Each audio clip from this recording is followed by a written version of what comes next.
You walk into your living room and you flip on your TV set and bang, like a miracle, there are the Seattle Supersonics right beside you playing their hearts out. Okay, how do they get there? Well, it turns out that Cairo provides a crew, and that crew arrives hours before the game starts, and they leave hours after the game is over. Now, what happens during the time that they're at the Kingdome? Are you interested? We'll tell you. He wasn't even in the league 2 months ago. Ronnie Parker turning and throws the air ball. Donaldson gives to Hansik up the gut. Seattle loves basketball. We all know that to be as good as the Seattle Supersonics, it takes a lot of practice. But what a treat to sit back at home in your favorite chair with a beer in easy reach and watch one good team work its strategy against another.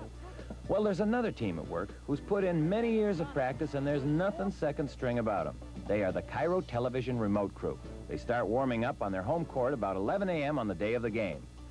The remote truck, affectionately called Moby Bus by the crew, is loaded up with cameras, tape machines, and audio gear from Cairo studios. And then it's off to the Kingdome to set up all the equipment that is needed to televise the game.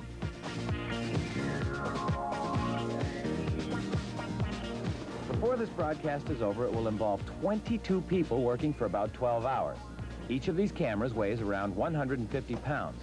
Luckily, they are broken down in pieces, but it's still quite a workout. Then they must be reassembled and mounted on pedestals by the camera people. Ever wonder how you hear all the commotion under the basket? A mic is placed by Cairo's own high-wire audio artist. And then there's always the cable. About 11,000 feet of it strung from Moby to the inside of the Kingdome. The small shoulder cameras are positioned under each basket. However, after running around for about 2 hours with 35 pounds on your shoulder, the camera hardly feels small. During the game, each cameraman is helped by a cable puller who keeps him out of trouble. Back in the truck, the engineers begin to check out the equipment and communication lines, and Moby is transformed from a driving vehicle to a working studio.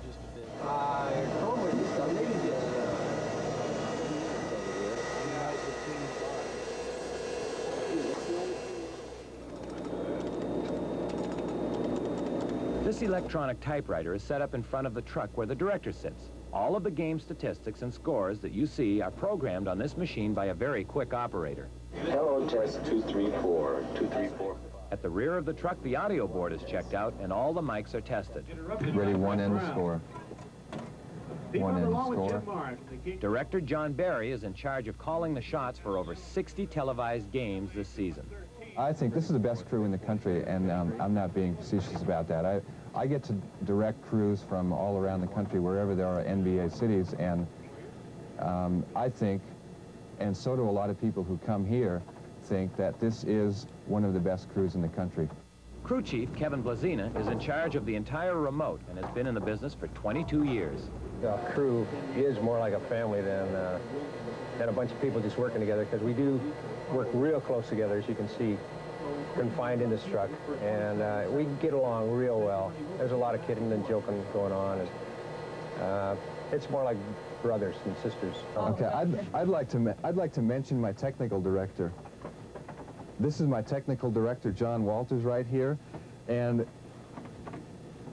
nothing happens unless John pushes the right buttons.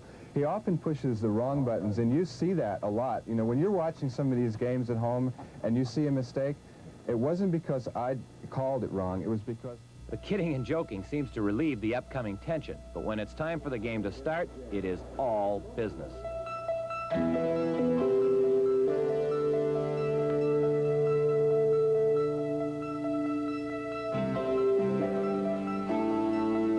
Now, let's watch this team in action. And there's the opening tip-off. The ball goes to Gilbert for a high, tight shot. He gets it in against a lot of tough pressure. It's down to Schaefer in a fast break. Can't take it to the hoop, though. Back high to Taylor, and she fires it all the way to the basket.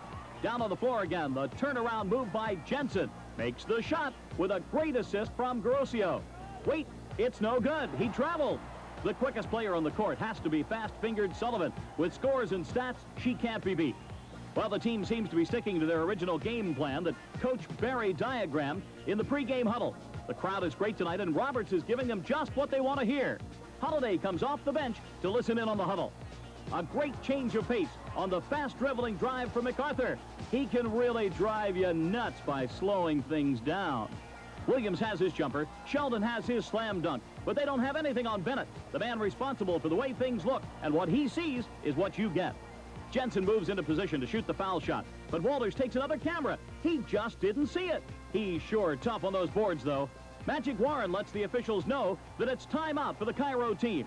And manager Kevin Blazina hopes none of his team comes in after the game demanding a long-term no-cut contract. Ready, one.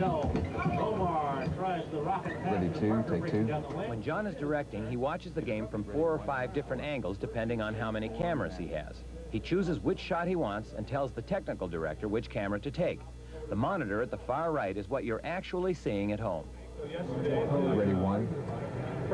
Take one, and that's the score. The slow-mo operator records the game action and replays it when the director calls for it. He has control of what camera his machine is on and notes where important plays are recorded so that he can cue them up quickly. Got it. Here it is again. Dissolve. Meanwhile, back at Cairo Studios, it takes another crew of 6 to 8 people to roll the commercials and coordinate the broadcast. After the game is over and the crowd has gone, the crew begins to clean up. For some reason, teardown always seems to go a little bit faster than setup.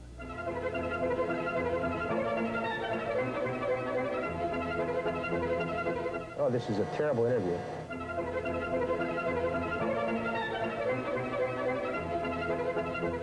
Actually, this is my better side.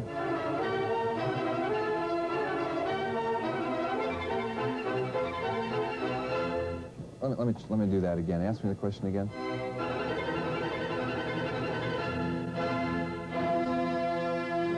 Oh, it's a lonely life being an audio man. So here are some numbers for the next time you watch a game on TV. You might remember that it took about 12 hours, over 2 miles of cable, and the expertise of 22 very talented folks to bring it to you. Roll. Insert. Freeze. Director John Barry says the most difficult part about his job is when the game isn't on. You see, he has to coordinate all of these behind-the-scenes activities. Stick around. I promise you you're in for a treat. We're going to show you a beautiful church in Port Gamble.